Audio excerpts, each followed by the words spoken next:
Hermanos, que Dios les bendiga. Muy buenas noches. Qué bueno que ya está aquí listo y dispuesto para iniciar con nuestro estudio el día de hoy. Me da mucho gusto ver que ya está conectado, que ya ha apartado su tiempo el día de hoy para aprender acerca de la palabra de nuestro Señor.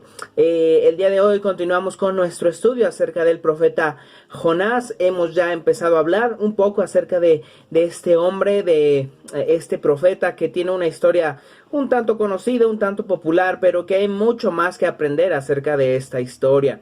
Entonces, el día de hoy, hermanos, vamos a continuar con nuestro estudio. Vamos a continuar en lo que nos quedamos hablando acerca de algunas cuestiones interesantes, importantes que encontramos en el libro del profeta Jonás. Entonces vamos a hacer una pequeña oración y vamos a entrar con nuestra siguiente sesión de estudio acerca de todo lo que conlleva, de todo lo que rodea al profeta Jonás. No es simplemente un hombre al que se lo come una ballena, tiene que ver mucho más. Hay muchas cosas más que pasan alrededor del profeta Jonás. Eso es lo que estamos viendo, así que vamos a hacer una oración y comenzamos con nuestro tiempo de estudio en esta noche. Padre, te damos gracias el día de hoy, te damos gracias en esta ocasión porque tú estás con nosotros, porque tú, Señor, nos provees de todo lo necesario, tú nos permites, Señor, tener este tiempo de estudio y pedimos que tú nos guíes, que tú nos des entendimiento, que nos ayudes a comprender qué es lo que dice tu palabra. Agradecemos el testimonio del profeta Jonás, agradecemos, Señor, por este relato que tú nos has dejado, donde muestras cómo eres tú, cómo es tu forma de pensar, y también, Señor, porque a través del profeta Jonás tú nos muestras cómo a veces somos negligentes, cómo a veces, Señor, nos oponemos a lo que tú quieres hacer. Perdónanos, Señor, y ayúdanos a entender de una manera más profunda todo lo que conlleva el libro del profeta Jonás. Nos ponemos en tus manos y este tiempo también en el nombre de nuestro Señor Jesucristo. Amén. Entonces, hermanos, comenzamos con nuestra sesión de estudio del día de hoy acerca del profeta Jonás. La semana pasada nos quedamos mencionando esto. Empezamos a mencionar que parte del asunto que tiene que ver con el profeta Jonás es que él no quería ir a predicar el evangelio, no quería ir a predicar la salvación a los ninivitas que eran pertenecientes a la nación de Asiria. Jonás aborrecía a los asirios y quería venganza, no quería misericordia para ellos, porque ellos eran gente mala, eran gente malvada y eran gente a la cual pues básicamente se gozaban, se deleitaban en la maldad. Por lo cual Jonás considera en su razonamiento que ellos no merecen ser salvos, que ellos no merecen misericordia porque ellos no han tenido misericordia con la gente y porque constantemente la nación de Asiria fue un dolor de cabeza para el pueblo de Israel. Entonces, de una manera muy patriótica, porque cuando se trata algo de nuestro país nos volvemos muy patrióticos, nosotros podemos hablar mal de nuestro país, ¿no? Podemos hablar mal de las cosas que se hacen, de cualquier cosa podemos hablar mal de nuestro país, pero cuidadito con que otra persona hable mal de nuestro país, porque ahí sí defendemos, en este caso nosotros a México, a capa y espada, y nadie hable mal de México cuando se trata de otro extranjero, pero nosotros sí hablamos mal, ¿no? Entonces, por ejemplo, Jonás se puso muy patriótico porque esto podía hacer que terminara afectando a su país más de lo que ya lo había hecho, porque los asirios constantemente habían afectado a el pueblo de Israel. Entonces se vuelve muy patriótico y dice, no puede haber perdón para ellos porque van a seguir molestando a mi nación, a mis hermanos, a lo que somos nosotros. No puede ser que haya misericordia para ellos. Y él no la quería. Él no concebía en su mente que Dios quisiera misericordia para ellos. A la larga, entre a regañadientes, Jonás termina obedeciendo, Jonás termina predicando en las calles de Nínive, el pueblo se arrepiente y se liberan del castigo del Señor. Pero no lo hace queriendo, lo hace porque el Señor se lo ordena, porque el Señor de alguna manera le encierra, porque la voluntad del Señor, como siempre, como en todo, se cumple al final.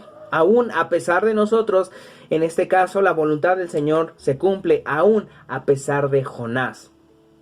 Jonás se enfurece y le protesta a Dios, porque él sigue pensando en esto. La razón principalmente del por qué él no quería predicar era porque ya sabía que Dios los iba a perdonar. Esta es una de las descripciones de la persona de Dios, que él es lento para la ira y grande en misericordia. Entonces Jonás conocía esto. Jonás sabía que Dios lo último que utiliza es la ira, lo último que utiliza es su enojo. Antes de eso hay mucha misericordia y mucha paciencia de parte del Señor. Jonás sabía que si el pueblo entendía el mensaje, si entendía que habían pecado en contra del Señor, ellos se iban a arrepentir y Dios los iba a perdonar. Y él no podía concebir en su mente que gente tan malvada fuera perdonada por Dios. Al final Dios confrontó a Jonás en cuanto a sus deseos egocéntricos, a sus conceptos egocéntricos y a su falta de compasión por la gente. Porque al final era eso. Porque al final él estaba pensando en sí, estaba pensando en su nación, estaba pensando en lo propio. No estaba pensando en la necesidad de la gente, aun cuando la gente se encontraba en un estado de ceguera espiritual. Que esta es la principal razón del por qué el Señor tiene compasión de ellos, porque dice al final, el último capítulo, que ellos no lograban distinguir entre izquierda y derecha. Esto es una referencia a que ellos estaban tan cegados que no sabían qué cosas estaban bien y qué cosas estaban mal. A causa del pecado ellos estaban cegados. Ellos eran malvados porque no entendían, no habían razonamiento, porque su razonamiento estaba cegado por el pecado. Ellos no lograban comprender, no había luz para ellos, y por eso el Señor tiene misericordia.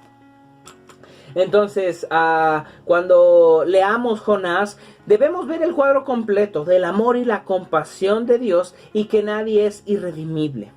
Esto puede ser una lección para todos nosotros, porque a veces hay gente a la que pensamos que quizá no debería conocer del Señor, que ese es un pensamiento muy arriesgado.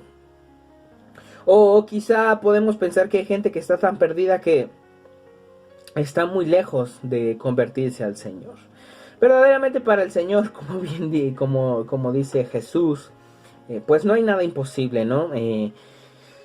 Él puede transformar a cualquier persona. Pero específicamente la historia de Jonás nos demuestra cómo él puede hacer algo al respecto. Incluso a pesar de nosotros, incluso a pesar de la actitud de Jonás, el Señor hizo algo al respecto. Debemos empezar a orar por la gente que nos parece más alejada del reino, a la gente que creemos que nunca van a estar cerca del Señor, gente que vemos que está totalmente alejada. Hay que orar por ellos, porque el Señor tenga misericordia de ellos, que Él los pueda alcanzar, que los pueda salvar. Y también nosotros tenemos que empezar a buscar formas para hablarles, porque no solamente es orar y decirle, Señor, pues ahí sálvalo, ¿no? Sino que es hacer algo al respecto, sino que es ponernos en acción, pidiendo al Señor por la salvación de ellos, pero también nosotros haciendo nuestra tarea, que es predicar. Predicar es hablarles acerca de la palabra del Señor. Porque pues qué fácil, ¿no? Qué fácil solamente decir, ahí sálvalos y yo aquí me quedo aquí. Eso es quizá uno de los errores que cometemos en la vida en cuanto a algunas circunstancias. Le decimos, Señor, pues ahí resuélvelo y pues ya nosotros nos deslindamos de responsabilidades, nos hacemos a un lado y, Señor, pues tú lo vas a resolver, a ver cómo lo resuelves. Y nosotros nos hacemos a un lado cuando no es así. Cuando muchas de estas circunstancias nosotros podemos hacer algo al respecto. No es simplemente hacerse a un lado como Jonás lo hizo. Y bueno, pasamos a hablar entonces ahora un poco acerca de quién es el autor de este libro, el cual es el profeta Jonás, que en hebreo su nombre quiere decir paloma. Es el único profeta cuya profecía no consiste tanto en lo que dijo, sino más bien en su testimonio, en su vida y en su experiencia. Esta es una de las características básicas que tiene el libro de Jonás, que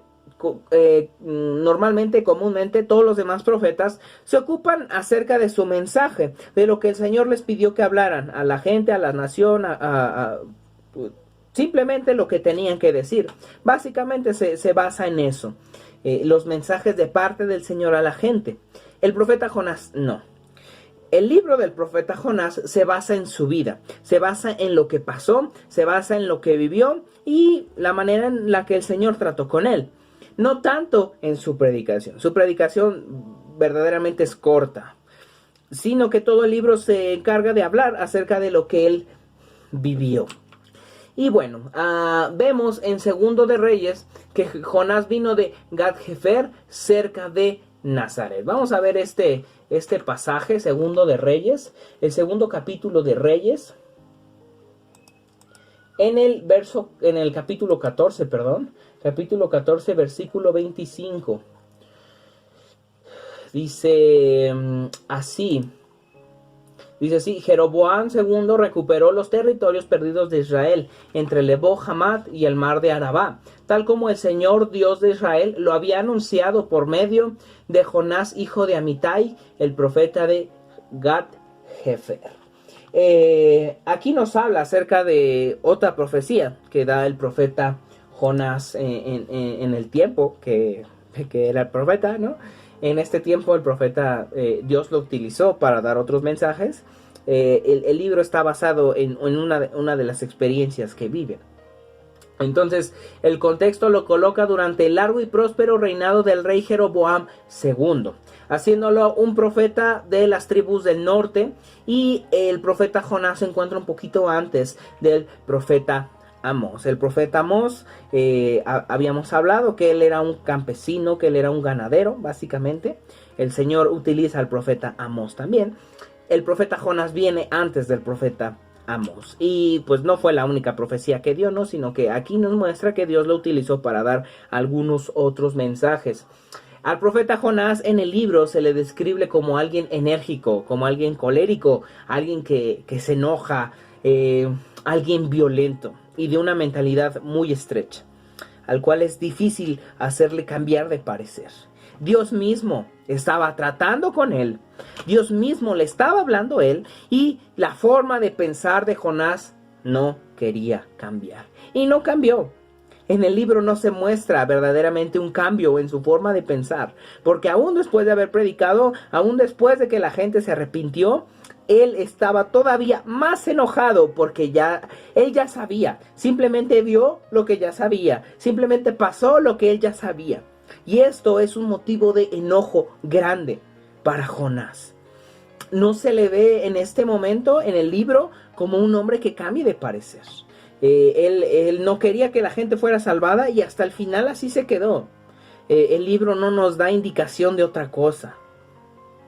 Entonces él era un hombre muy enérgico, pero también alguien que se enojaba mucho, y no era cualquier tipo de enojo. Su enojo era un enojo grande, y para él pues era un enojo justificado, ¿no?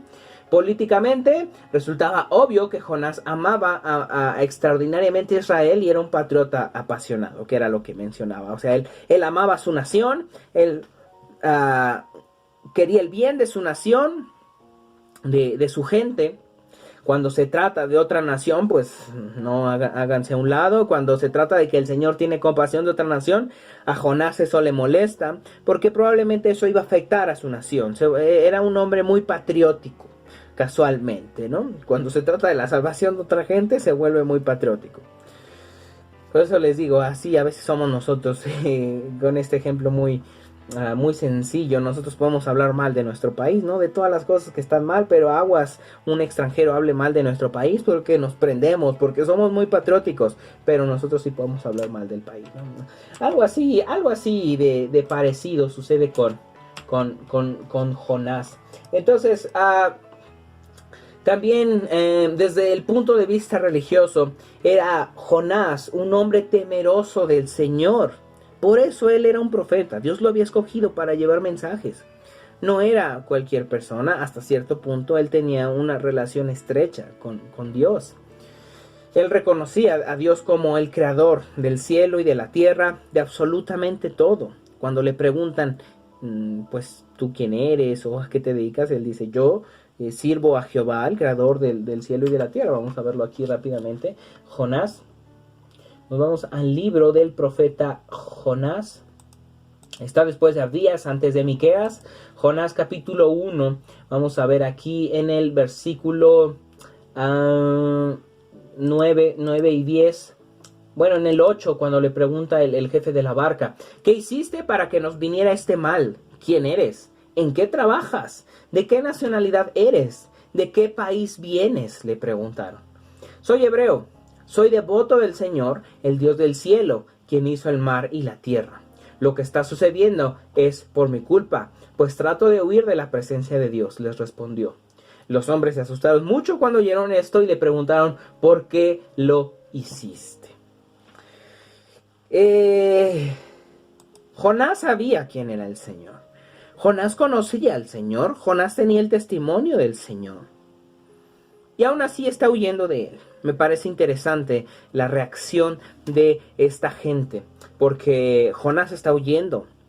En este momento Jonás se encuentra dormido en la barca, ¿no? Van y lo despiertan. A Jonás no parece moverle tanto el hecho de que está huyendo de Dios.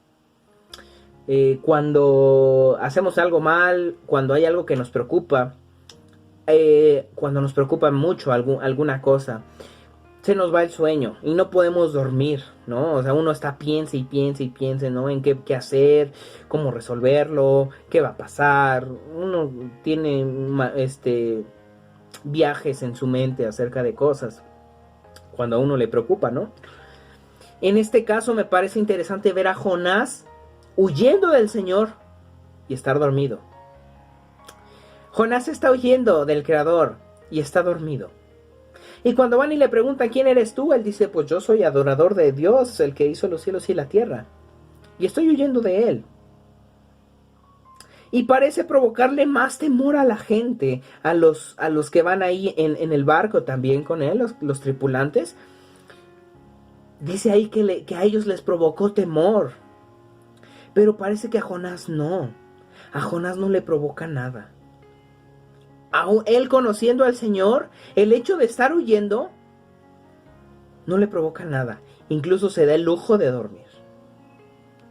Él conocía de Dios y aún así tiene una actitud así. Su desobediencia inicial, su posterior renuncia a la hora de obedecer y su enojo, su cólera por la amplitud de la misericordia del Señor mostrada a los ninivitas, revelan inconstantes obvias en la aplicación de su fe. Él era un hombre que creía en el Señor. Él era un profeta del Señor. Él sabía que el Señor busca la salvación de la gente. Él había predicado, porque para este momento él ya era profeta. O sea, él ya tenía un ministerio antes.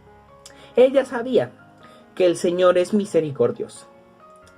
Por eso no quiere ir, porque él ya lo sabe, porque ya sabe cómo va a reaccionar el Señor, porque conoce al Señor. Él, a pesar de que le conoce, de alguna manera no vive realmente lo que conoce acerca del Señor. Para él, al contrario, es más bien una ofensa de alguna manera. Por eso es que se enoja tanto de que el Señor quiera salvar a esta gente. Porque para él esta gente no merecía misericordia. No había por qué extenderles la misericordia del Señor a esta gente. Él conocía a Dios. Él estaba huyendo de Dios. Y tiene el lujo de estar dormido en la barca. Y tiene el lujo de estar como si nada cuando está huyendo de Dios. Me parece realmente interesante el comportamiento de Jonás. Porque cuando nosotros hacemos algo que a Dios no le agrada, cuando hacemos algo que no está bien delante del Señor, hay algo que nos dice que no estamos haciendo bien. Uno siendo creyente sabe que es el Espíritu Santo, pero aún la gente que no es creyente, cuando hace cosas indebidas, cuando actúa en contra del Señor, la conciencia, está el remordimiento ahí presente. Aún sin tener un conocimiento claro acerca del Señor, Él de alguna manera nos hace saber cuando estamos actuando mal. En general, cuando alguien hace mal, siente culpa. Jonás no. Jonás no siente culpa. Jonás está dormido. Se me hace una imagen, una ilustración hasta cierto punto cómica. El profeta del Señor se encuentra dormido cuando está huyendo de él. La historia termina sin que se indique cómo Jonás respondió a la lección y a la exhortación de Dios, porque las últimas palabras que nos relata el libro es la confrontación de parte de Dios a Jonás. Por eso les digo, el libro no muestra indicación de que Jonás cambiara su pensamiento, que Jonás quisiera y amara finalmente a los ninivitas. El libro no nos muestra eso. Y es triste notar esto. Vamos a ver rápidamente cómo termina el libro de Jonás. Jonás capítulo 4, los últimos versículos, el 8, desde el 8 vamos a leer. Cuando el sol salió, Dios ordenó que soplara un viento muy caliente. Debido al intenso calor, Jonás estuvo a punto de desmayarse y deseó la muerte. Así que exclamó, mejor sería estar muerto que sufrir este padecimiento. ¿Crees que es justo que te enojes tanto porque se secó la planta?, le preguntó Dios a Jonás. Claro que sí es justo, respondió Jonás. Es tanta la rabia que tengo que prefiero la muerte. Entonces el Señor le dijo, sientes lástima porque fue destruida la planta que te daba sombra, aunque tú no trabajaste en ella y que de todos modos es de corta vida. ¿Y por qué no iba yo a tener lástima de la gran ciudad de Nínive, con sus 120,000 habitantes que no saben distinguir entre lo bueno y lo malo y de todo su ganado? Y se acaba el libro, y ya no hay respuesta de Jonás.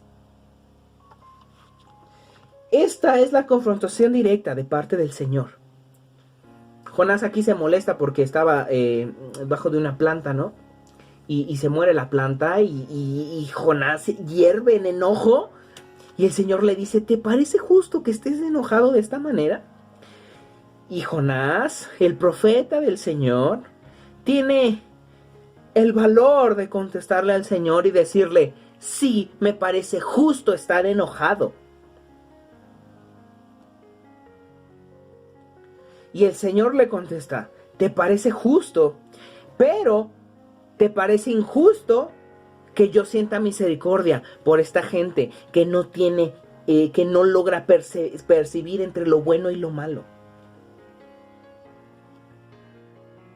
Y parece que Jonás se quedó sin más nada que decir porque ya no hay respuesta.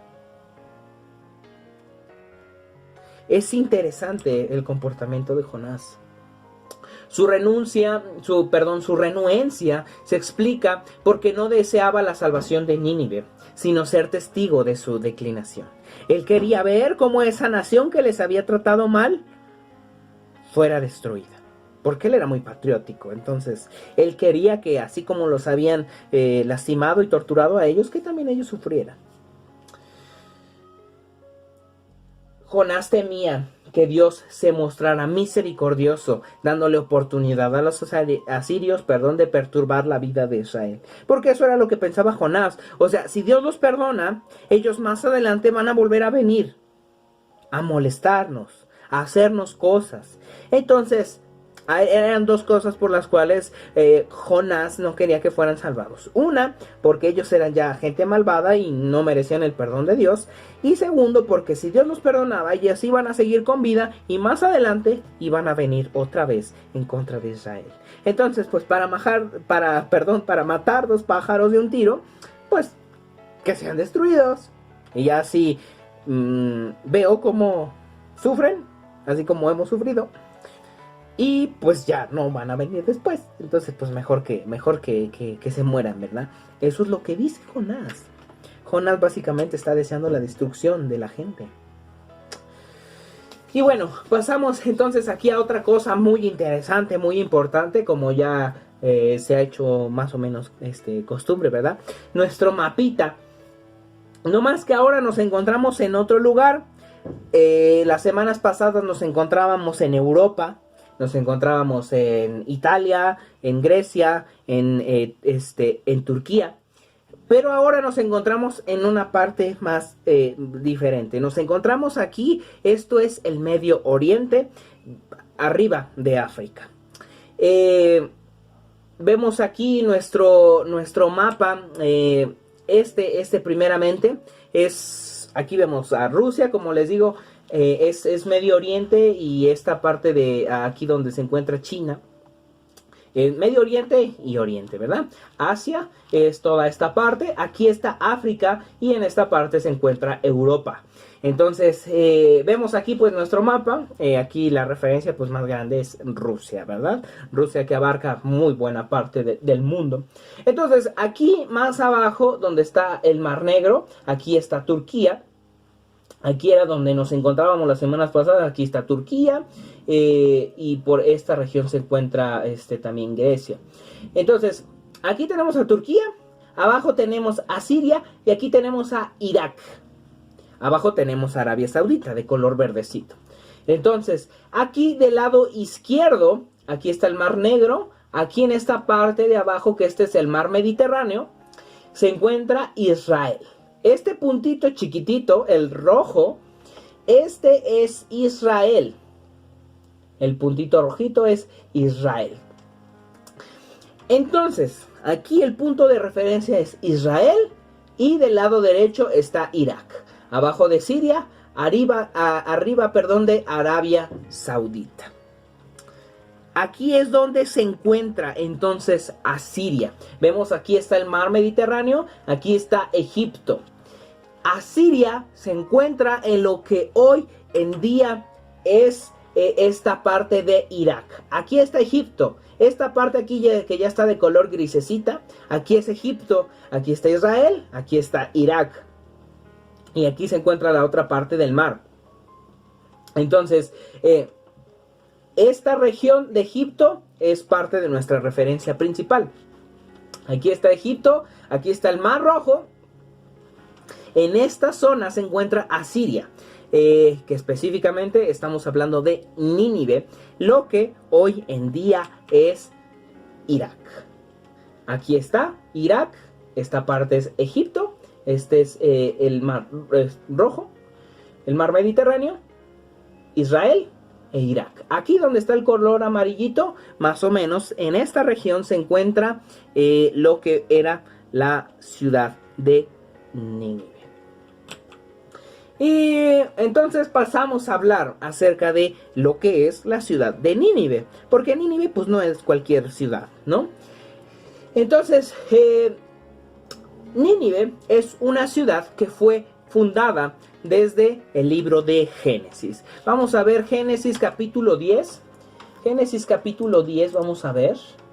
Génesis capítulo 10. Dice el versículo 12. De allí salió para sur, donde edificó las ciudades de Nínive, Rehobot, Id, Calá y la importante ciudad de Resén, que estaba situada entre Nínive y Calá. Entonces aquí vemos desde el versículo 6 que es parte de la descendencia entonces de Noé. Los hijos de Cam, que era uno de los hijos de Noé, dice, fueron Cus, Mizraim, Fut y Canaán.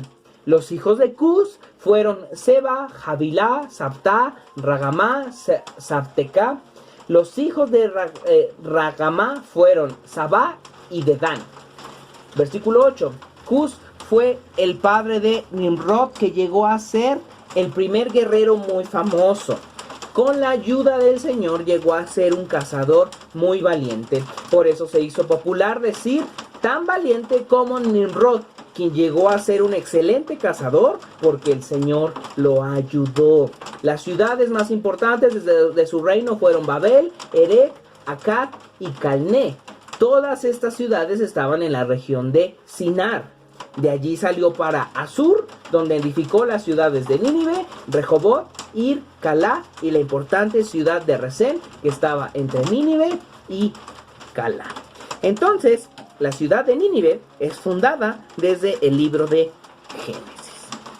Y bueno, hermanos, pues se nos ha acabado el tiempo. La semana que viene vamos a continuar hablando acerca del profeta Jonás, hablando de la ciudad de Nínive. ¿Dónde estaba? ¿Por qué es importante? ¿Por qué Nínive? Nos vemos, hermanos, la siguiente semana. Lea el libro de Jonás, es muy cortito y es una historia interesante. Preste mucha atención y nos vemos aquí la otra semana. Que Dios les bendiga. Nos vemos.